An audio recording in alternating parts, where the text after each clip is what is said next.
Hello friends, कैसे हैं आप सब। उम्मीद करता हूं कि ये क्वेश्चन आपने खुद से ट्राई किया होगा और ये क्वेश्चन भी थोड़ा सा ट्रिकी है और मुझे लगता है कि 11th के हिसाब से लेवल जो है थोड़ा हाई है। अलग अलग टुकड़े हैं जिनको जोड़ के पूरा क्वेश्चन हमको सॉल्व करना है। थोड़ा सा दिमाग लगाना पड़ेगा, तो आप बहुत अच्छे से फोकस करेंगे, है ना। जो मैं यहाँ पे बताने जा रहा हूँ उस पर बहुत ज़्यादा अच्छे से ध्यान देंगे। चलिए देखते हैं क्या कहता है question. Vijay commences business as food grain merchant on 1 April 2018 with a capital of 4 lakh. ठीक है, तो ये आपका हो गया क्या, कैपिटल है। ठीक है ना। तो ये आपका कैपिटल, अगर आप देखेंगे यहाँ पे पूरा क्वेश्चन आप पढ़ेंगे तो हमको यहाँ पे क्या बनाना है, हमको यहाँ पे बनाना है trading P and L balance sheet बनाना है। ठीक है ना। तो trading balance sheet P and L बनाना है तो ये ऑब्वियस सी बात है, कैपिटल किधर आएगा, बैलेंस शीट में आएगा, राइट।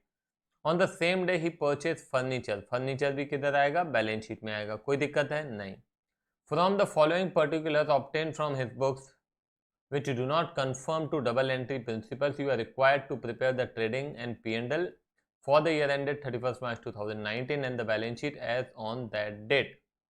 तो यहाँ पे क्या दिया हुआ है, ध्यान देना, अच्छे से ध्यान देना। सेल्स दिया हुआ है, इंक्लूडिंग कैश सेल दिया है 2 lakh.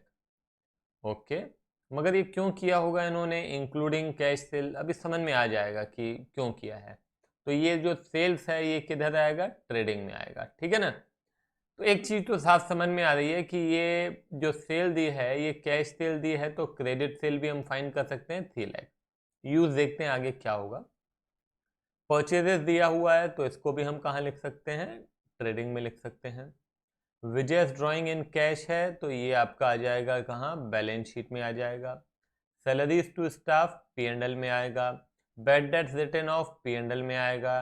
Trade expenses paid P and L में आएगा। Vijay use goods of rupees 12,000 for personal, ये बाहर दिया हुआ है ना।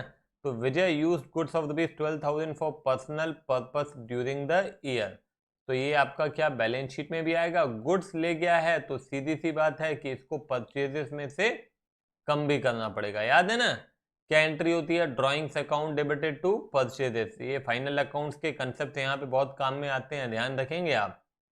क्या एंट्री होती है, drawings account debited to purchases, तो परचेजेस में से ये कम होता है कहाँ, वे ट्रेडिंग अकाउंट में, क्योंकि ये हमने ड्रॉ किया है। On 31st March 2019 his debtors amounted to 1,40,000, ये आपका बैलेंस शीट में आएगा। क्रेडिटर्स भी बैलेंस शीट में आएगा। और ये stock and trade on that date, मतलब at the end of year, ये दिया हुआ है आपका, ये बैलेंस शीट और ट्रेडिंग में आएगा। क्लियर है ये बात, ठीक है। यहां तक तो क्लियर है। मगर आप देखेंगे इस क्वेश्चन में भी अगेन पिछले क्वेश्चन जैसे यहाँ पे कैश का बैलेंस नहीं दिया हुआ है, तो हमको क्या करना पड़ेगा, यहाँ पे कैश का बैलेंस भी फाइन करना पड़ेगा। तो उसके लिए हम क्या करेंगे बताइए। सबसे पहले हम कैश अकाउंट ही चलो बना लेते हैं, बाद में भी बना सकते हो, ऐसा कोई ज़रूरी नहीं है। तो कैश अकाउंट बनाते हैं। देखिए 4 लाख से बिजनेस शुरू किया और 80,000 का क्या ले लिया, फर्नीचर ले लिया, है ना। तो बचा कितना, 3,20,000। तो मैं लिख सकता हूं यहाँ पे 3,20,000 is the balance to balance brought down. आप चाहें तो 4 लाख लिखें फिर 80,000 इधर लिख दें, one and the same thing, it will not make any difference. फिर उसके बाद है सेल्स इंक्लूडिंग कैश सेल है, कैश सेल है मतलब सेल करेंगे पैसे आ रहे हैं। कैश अकाउंट डेबिट करने से बढ़ेगा, क्रेडिट से कम होगा, है ना। तो ये आपका कैश सेल से पैसे आ रहे हैं, कितने आ रहे हैं, 2 लाख रुपए। तो टू सेल्स।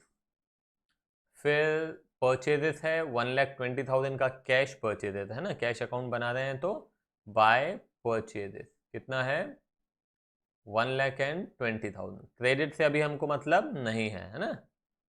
ड्राइंग हो रही है 40,000 की, तो बाय ड्राइंग्स, ये भी पैसे जा रहे हैं हमारे पास से, ओनर लेके जा रहा है 40,000।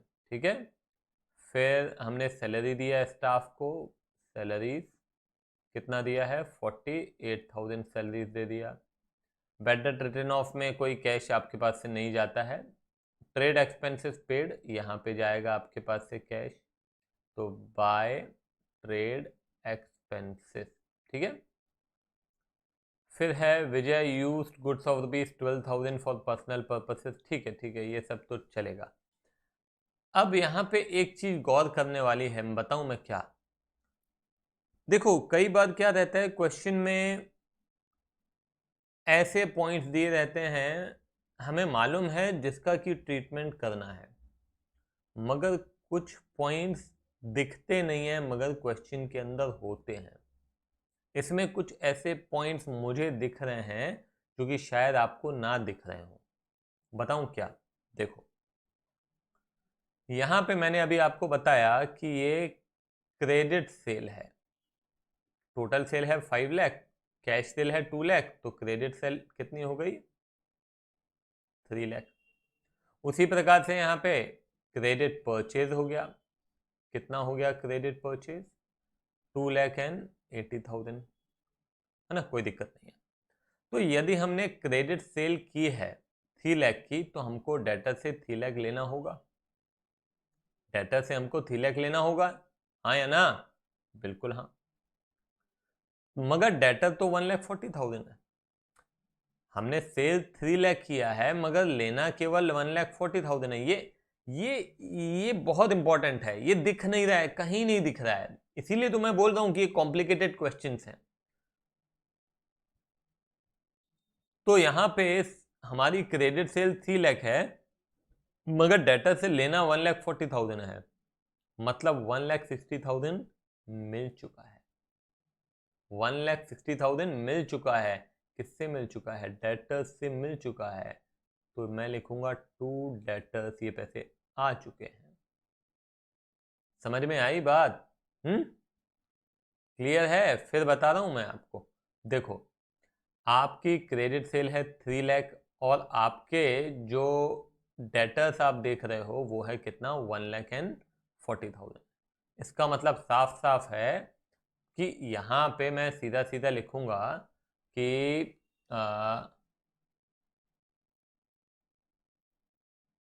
क्रेडिट सेल कितना है? 3 लाख, ठीक है ना,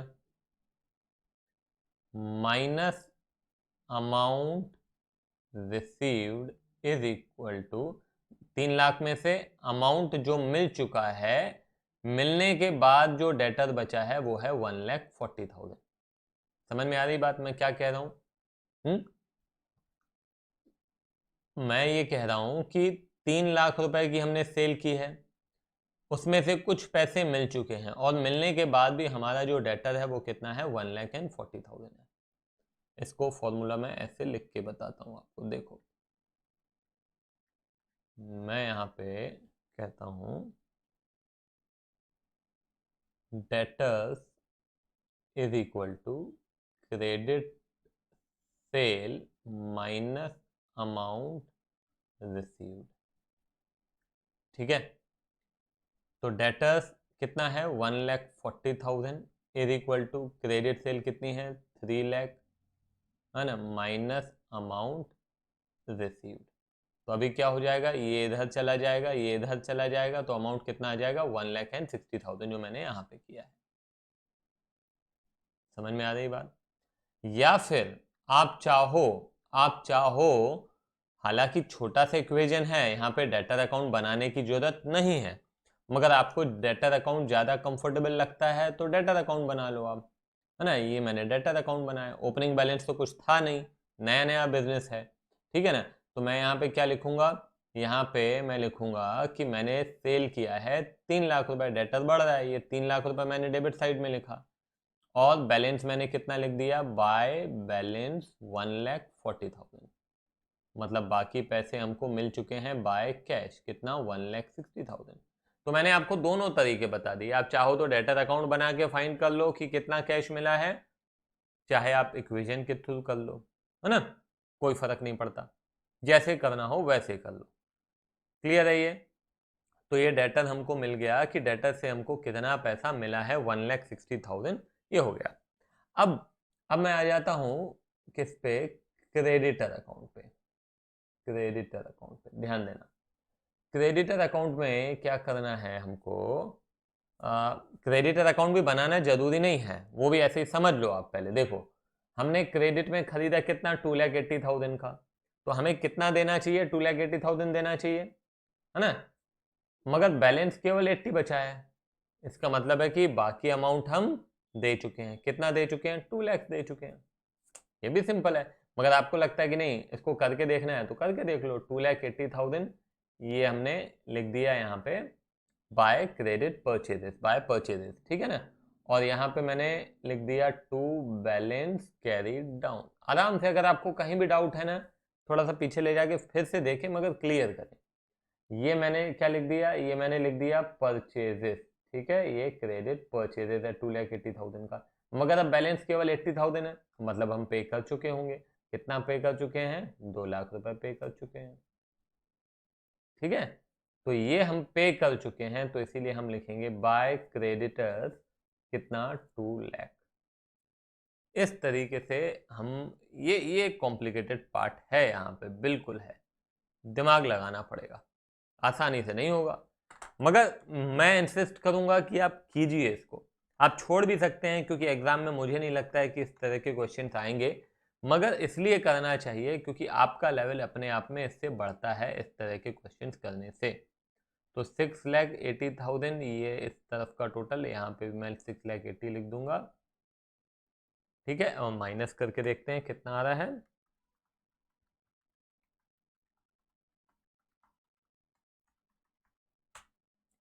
तो ये आ रहा है 2,56,000, 2,56,000 आया समझ में, ठीक है।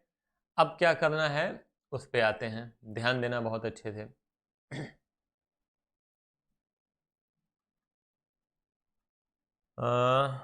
अब हम सीधे आ जाते हैं, ये आपका ट्रेडिंग,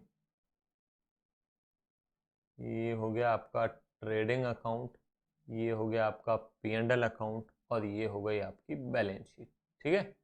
तो सबसे पहले स्टार्ट करता हूँ मैं स्टार्टिंग से। ऊपर कैपिटल दिया हुआ है 4 लाख का, तो मैं यहाँ पे लिख देता हूँ कैपिटल 4 लाख, ठीक है। फिर फर्नीचर खरीद लिया था हमने 80,000 का, तो यहाँ पे मैं फर्नीचर लिख देता हूँ। फर्नीचर में कोई डेप्रिसिएशन तो नहीं है, चलो देख लेते हैं, अभी तो मैं अंदर ही लिख दे रहा हूँ, डेप्रिसिएशन नहीं है, ठीक है। तो ये दोनों हो गए। फिर आ जाते हैं नीचे, सेल्स, सेल्स है हमारी कितनी, 5 लाख, तो सेल्स है यहाँ पे 5 लाख, ठीक है। फिर है परचेजेस, परचेजेस में ध्यान रखिएगा ये हमको माइनस करना था, ये ड्राइंग्स जो गुड्स ड्रॉ किए हैं ओनर ने, तो वो मेरे को माइनस करना है। तो इसलिए मैं क्या करूँगा, ये जो परचेजेस है 4 लाख माइनस 12,000 करना पड़ेगा, ध्यान है ना। परचेजेस में से, क्योंकि हमें एंट्री क्या होती है, drawings account debited to purchases, तो 4 लाख माइनस 12,000, तो ये परचेजेस मैंने किया 4 लाख में से 12,000 माइनस कर दिया, ये हो गया 3,88,000, ठीक है। ये भी हो गया, ये भी हो गया। फिर ड्राइंग्स हैं, ड्राइंग्स हैं 40,000, ठीक है, कैश में है ये, तो ड्राइंग्स हैं 40,000, ठीक है। फिर आइए, सैलरीज टू स्टाफ है 48,000, सैलरीज 48,000, ठीक है। फिर आइए बैड डेट रिटर्न ऑफ 4,000, तो बैड डेट 4,000, ध्यान रखिएगा बैड डेट उसमें से भी घटाना है हमको। नहीं, बैड डेट से तो घटे होंगे, ऑब्वियस सी बात है, यहाँ पे लिखा है तो घटे होंगे, बाहर लिखा रहता तो अलग बात है, ठीक है। रिटर्न ऑफ है, ऑलरेडी राइट ऑफ कर चुके हैं हम। ट्रेड एक्सपेंसेस है 16,000, ट्रेड एक्सपेंसेस 16,000। फिर ये ड्राइंग्स हैं, गुड्स की ड्राइंग है 12,000, तो ये 12,000 गुड्स की भी ड्राइंग घटा देते हैं यहाँ पे, ठीक है। दो ड्राइंग्स हैं, एक कैश की ड्राइंग है और एक ये है। फिर आए, आगे बढ़ें। हाँ, ये आपके डेटर्स हैं 1,40,000 के, 1,40,000 के आपके डेटर्स 1,40,000। क्रेडिटर्स है 80,000, क्रेडिटर्स 80,000, ठीक है। फिर आइए स्टॉक है 1,60,000, स्टॉक यहाँ पे भी लिख देंगे 1,60,000, और यहाँ पे भी लिख देंगे 1,60,000, ठीक है। चलो, तो ये भी हो गया, ये भी हो गया। और कैश, ये कैश है आपका 256, तो कैश है हमारा 2,56,000, ठीक है। अब और क्या बचा हमारा, एक बार फिर से देख लेते हैं। ऊपर कैपिटल हो गया, फर्नीचर हो गया, फिर आइए सेल्स हो गया, परचेजेस हो गया, ड्राइंग्स हो गया, salaries, bad debts, trade expenses. ये आपकी ड्राइंग्स उस वहाँ से भी गुड्स की माइनस हो गई और उधर भी माइनस हो गई, और उसके बाद डेटर्स क्रेडिटर्स भी लिख दिया। मेरे ख्याल से अब हो जाना चाहिए, देख लेते हैं।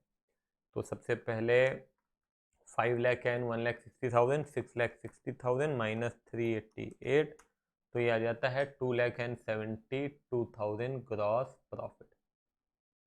272, ये आ गया आपका ग्रॉस प्रॉफिट। कितना है?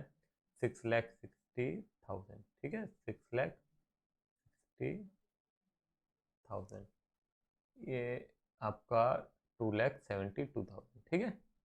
हाँ, अब यहाँ पे आ जाते हैं हम ग्रॉस प्रॉफिट, ठीक है, 272, है ना, -48,000, -4,000, -16,000, 2,04,000, देखें आंसर है, हाँ है 2,04,000, ये हो गया आपका नेट प्रॉफिट, ठीक है। अभी क्या करना है, इसको ले आते हैं हम यहाँ पे 2,04,000 नेट प्रॉफिट।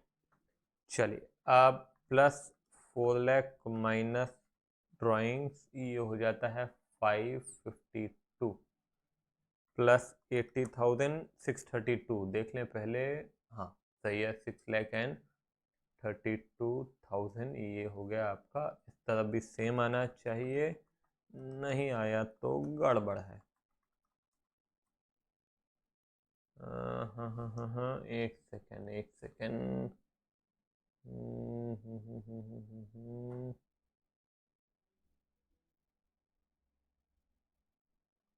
ये देखो, यहाँ पे इन्होंने अज्यूम किया हुआ है कि ये जो बैड डेट्स हैं ये राइट ऑफ नहीं हुए हैं। इन्होंने अज्यूम किया है कि ये जो बैड डेट्स हैं ये, जबकि यहाँ पे लिखा हुआ है रिटन ऑफ, है ना, आप देख सकते हैं कि लिखा हुआ है रिटन ऑफ, मगर इन्होंने ये बैड डेट्स जो हैं ये राइट ऑफ किए नहीं हैं, क्योंकि और कुछ है नहीं, नहीं तो आंसर हमारा आ जाता। तो मेरे को लगता है कि ये बैड डेट्स हमको और राइट ऑफ करने पड़ेंगे, क्योंकि इन्होंने राइट ऑफ नहीं किया। रिटन ऑफ का मतलब क्या होता है? रिटन ऑफ का मतलब है कि आप डेटर्स में से माइनस कर चुके हैं, तो दोबारा करने की जरूरत नहीं है। मगर इन्होंने क्या किया है, इन्होंने ये राइट ऑफ किया नहीं है। इसको या तो बैड डेट्स को क्या करना था, बाहर लिखना था। अब उन्होंने वहां पे लिख दिया है, इसका मतलब है, क्योंकि बाहर जो दिया हुआ है वो दो जगह जाता है ना, जो अंदर दिया हुआ है यहाँ पे मतलब वो एक ही। तो इसीलिए हमें यहाँ पे ये जो बैड डेट्स हैं इसको मैं अज्यूम कर रहा था कि इन्होंने राइट ऑफ कर दिया होगा, माइनस कर चुके हैं, मगर इन्होंने माइनस नहीं किया है। तो इसीलिए हमको क्या करना पड़ेगा, यहाँ पे 1,40,000 माइनस 4,000 ये घटाना पड़ेगा। तो ये आ जाएगा आपका 1,36,000, ठीक है ना। तो क्या हो जाएगा, 80 प्लस 136 प्लस 160 प्लस 256, तो ये फिर आपका आंसर आ जाएगा 632, ठीक है ना। तो बस ऐसे ही क्वेश्चन करना है। हाँ, लेवल अच्छा है, नो डाउट। और बस इसी क्वेश्चन को आप 2 बार 3 बार ट्राई करेंगे तो फिर आपको लगेगा कि हाँ यार ये थोड़ा सा इजी हो गया। ठीक है, चलो मिलते हैं फिर, बाय बाय।